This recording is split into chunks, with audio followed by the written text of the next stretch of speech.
కేసీఆర్ వస్తారో మరి రారో అనేది, కానీ సమస్యల పట్ల మాట్లాడడానికి అనేక సమస్యలు ఉన్నాయి. ప్రధానంగా ఈ కృష్ణానదీ జలాల విషయంలో మాటల యుద్ధం జరుగుతుంది. గత ప్రభుత్వం ఏం చేసింది అనడం కంటే ఇప్పుడు రానున్న రోజుల్లో ఏకతాటిపైకి వచ్చి బీఆర్ఎస్ కానీ కాంగ్రెస్ కానీ మరి పార్టీల పరంగా కాకుండా తెలంగాణ ప్రజల వాయిస్గా వినిపించి మన తెలంగాణ బిడ్డలకు రావాల్సిన న్యాయమైన వాటాని తెచ్చుకోవాలని చెప్పి మరి అందరూ కూడా తెలంగాణ ప్రజలు కానీ రాజకీయ విశ్లేషకులు కానీ ఆకాంక్షిస్తున్నారు. దానికి సరిపడే అనుగుణంగానే తదుపరి సభలో జరగాలని కోరుకుంటున్నారు.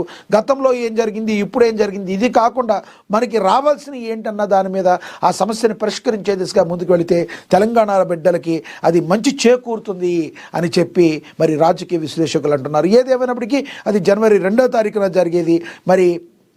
మరి ఇప్పుడైతే ఏం జరుగుతుంది? ఇప్పుడైతే ఈ 2 గంటల పాటు మరి కేసీఆర్ జస్ట్ 3 నిమిషాలు వెళ్ళిపోవడం, మరి కొన్ని విమర్శలు అయితే తావిచ్చడం అయితే అయింది. ఈ మాత్రం రావడానికైనా, ఈ మాత్రం 3 నిమిషాలు ఉండటానికైనా ఎంతసేపు వచ్చిందని బయట రాజకీయ విశ్లేషకులు చెప్పుకుంటున్న పరిస్థితిని మనం అయితే చూస్తాం. ఒకసారి చూద్దాం ఇక్కడ ఏం రాశారు, ప్రచురించారు.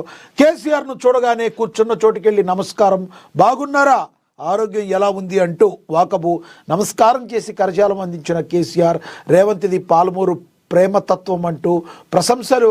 నాడు అందశ్రీ వద్ద, నేడు కేసీఆర్ వద్ద మనసు గెలిచావు రేవంత్ అన్నా అంటూ వ్యాఖ్యలు. సభలో సంభ్రమం. 2 నిమిషాలకే సభ నుండి వెళ్ళిపోయిన కేసీఆర్. నెట్టింట బయట అంతా ఇదే చర్చ.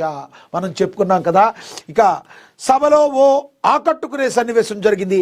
అది ఆకస్మికంగా అలా జరిగిపోయింది అంతే. పక్క రాష్ట్రంలో కనబడని ఆత్మీయత, అపూర్వ ఘట్టం తెలంగాణ అసెంబ్లీలో కనిపించింది. ముఖ్యమంత్రి రేవంత్ రెడ్డి ప్రతిపక్ష స్థానంలో కూర్చున్న మాజీ ముఖ్యమంత్రి కేసీఆర్ వద్దకు తానే స్వయంగా వెళ్ళి నమస్కారం చేయడంతో పాటు కరచాలనాన్ని అందించారు.